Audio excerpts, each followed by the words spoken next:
Super Rugby Saturday games. Pretty similar games when you look at the scores and actually kind of the way the games played out. You had the two away teams both go out to decent leads, and over the course of the 80 got run down by the hosts. But yeah, you guys can let me know your thoughts on these ones.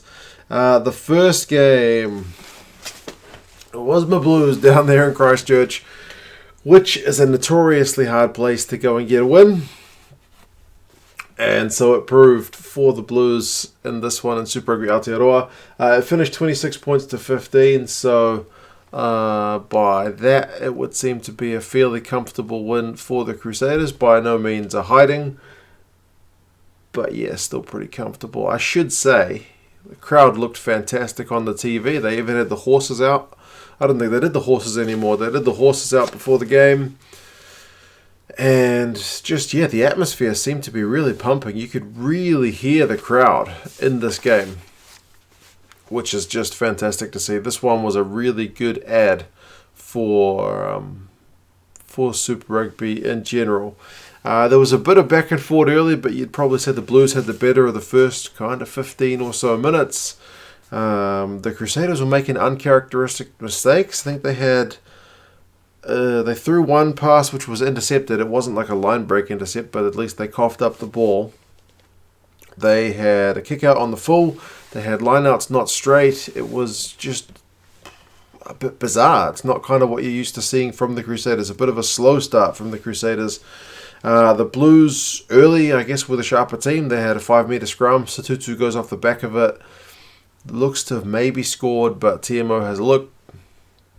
Held up, great work by the defence, because Satutu is really good at getting over the advantage line, but they were just able to hold him up, and that was a fair call. However, a few minutes later, Talia gets the first try of the game on 10 minutes.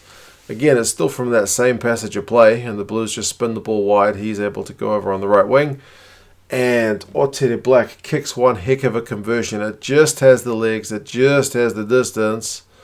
But it's almost like he made a deal with the devil and said, man, if I can kick this one, I'll give you whatever I want. And the devil said, I'm going to make you miss a really easy one later. But it didn't make a difference in the end. So great kick, though. Give him credit for that one. Talia then had another line break pretty soon after, but George Bridge was able to haul him down, which was a important passage of play. Otherwise the Blues may be threatened to go up to more than just a 7-point lead. However, it's kind of from there, around about 15 minutes, that the momentum in that first half shifts and the Crusaders start to come back into the game. Moonga did kick the ball dead from a penalty at one point, but the Blues were like having to get turnovers and kind of get themselves out of jail. It didn't help that Parsons went off for an HIA. And boy, did he not come back, because he looked absolutely stunned from his clash with Tuangafasi. And then, yeah, Crusaders do come back into the game. They kick a couple of penalties to make it 6 points to 7. The Blues are just conceding penalties like mad by the end of that first half. And it goes into halftime with the Blues having a 1-point lead, 7 points to 6. I'm thinking at that point, 1 point lead is not going to be enough.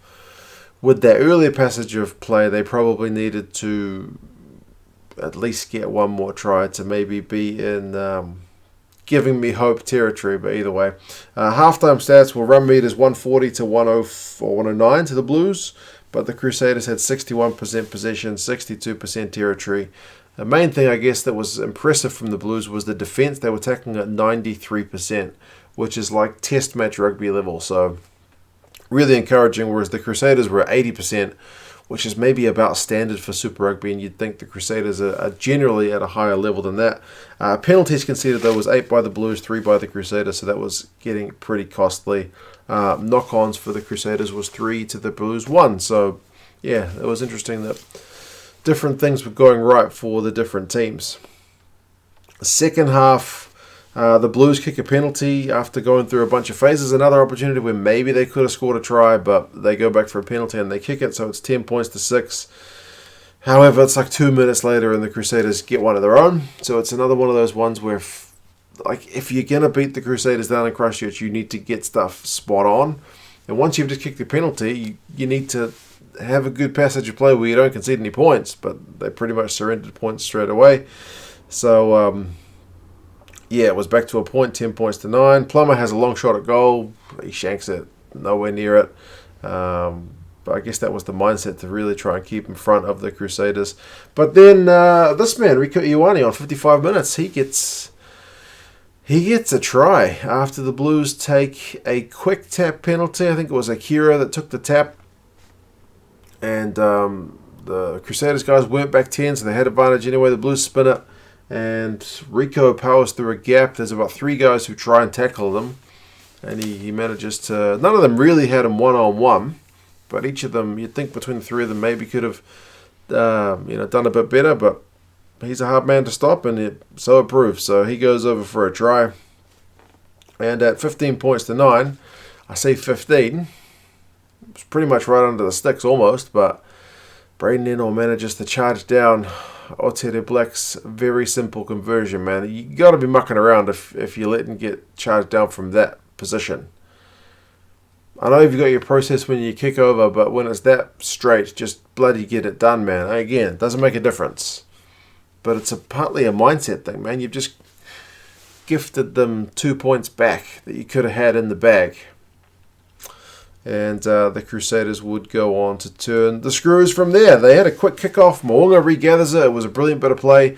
Blues maybe a bit switched off. Again, it's the mindset thing. The Crusaders they're never dead and buried, man. So, yeah, the Blues managed just to kind of keep them out. And Beauden Barrett has a nice left-footed kick into touch, but he kicks another one into touch directly later on. And the second half doesn't really go his way. Mo'unga steps up in the second half from what we saw from him in the first half, so it was kind of interesting difference between the 2 guys who are, so often compared. 61 minutes, Drummond gets a try. It's Mo'unga's pass to Bridge on the left wing, and Drummond with the support line. It's kind of very Crusaders try, and they go in front. 16 points to 15, they get a penalty. 19 points to 15. The Blues are really struggling with the high balls that the Crusaders are putting up.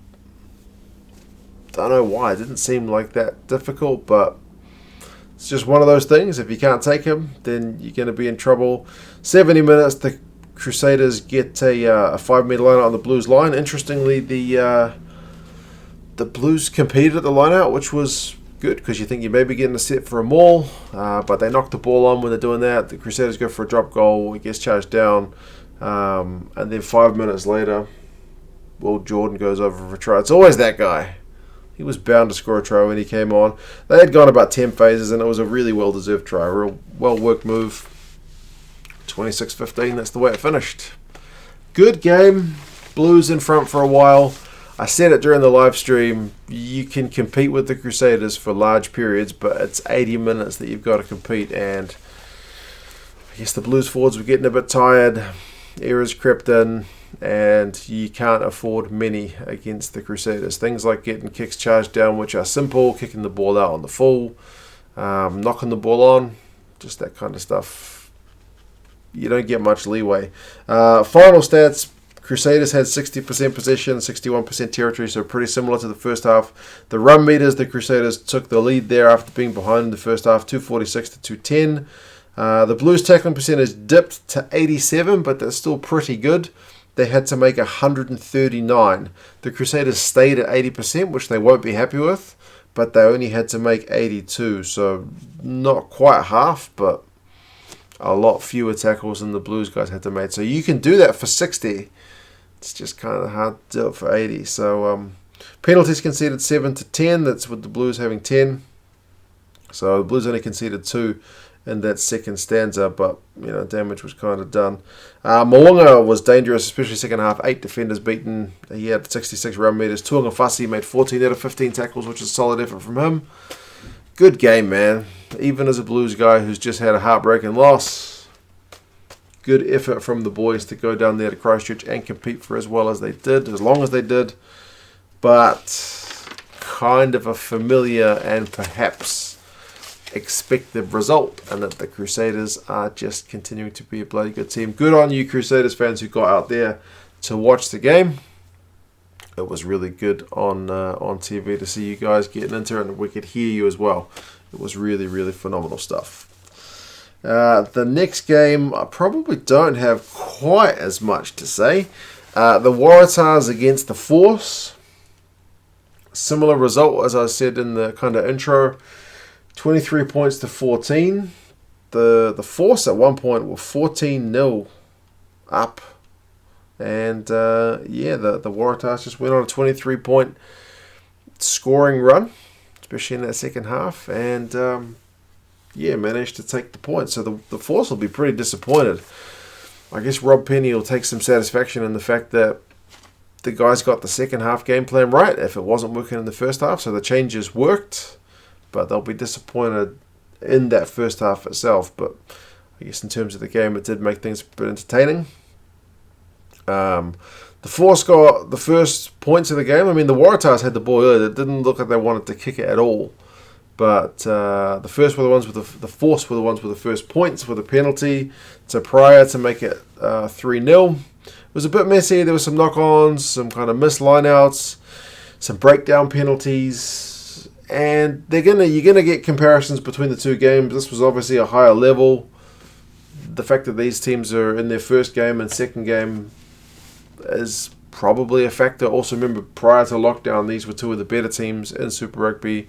Not so much, and weren't even in Super Rugby. So I'm hoping by the end point in Super Rugby Australia, the level will be a bit higher than what it is now. But New Zealand's game hasn't been perfect either. If you looked at that Hurricanes-Chiefs game last week, you'll know it can get ugly on this side of the ditch as well. The Force on 29 minutes got their only try of the game. Ralston. There was kind of a 2-on-1. It was Stowers, the big blindside flanker. He was going, I think, was it Harrison that he was running up against? And he passed it early, so he didn't really draw the man, but Ralston kind of half drew him, so he had half a man to beat, and sure enough, he did it. So good try for the Force. They missed the conversion, but they do kick penalties to make it 14 points to 0. You'd have to say from the Tars, some of the penalties were pretty dumb, like dumb breakdown penalties. There was one that was a tackle in the air, really kind of needless penalties that weren't really adding anything to the game. However, the Tars, I guess, saved their coach's blushes a little bit in terms of his halftime team talk not having to be too mad, because they did score a try through Gus Bell right before halftime. I think the Waratahs tapped it, won another penalty, went for touch. They had a line-out maul, and that got stopped, but they went about 5 phases after that, and Gus Bell just went over for the try. So 14 points to 7 at half-time. You look at the stats, though. The Force, 183 run meters to 107, 56% possession, 59% territory. Their line-out was a bit disappointing, the Force. It was 66%, whereas the Tars were at 100. And the Tars tackling was at 93, so trying to keep them quiet, whereas the Force were at 82. Tars had conceded 6 penalties to 3. So the fact that it was only 7 points at halftime was probably a bit disappointing for the Force guys based on the way that first half went. I know they kept the scoreboard ticking over with the penalties, but conceding that 7 points was especially brutal. Like 14 points at halftime maybe is a justified lead, but Tars had all the doubts put in the Force's mind, I guess, with that try. And then the Tars come out in the second half and just look like a different team. They kicked a penalty on like 45 minutes after a big attacking set to make it 14-10. They Force brought on a new front row, actually, on about 50 minutes. And it made a difference because they immediately won a scrum penalty after that, because they had been a little bit under the pump. But the Waratahs kicked another penalty on like 62 minutes to make it 13-14.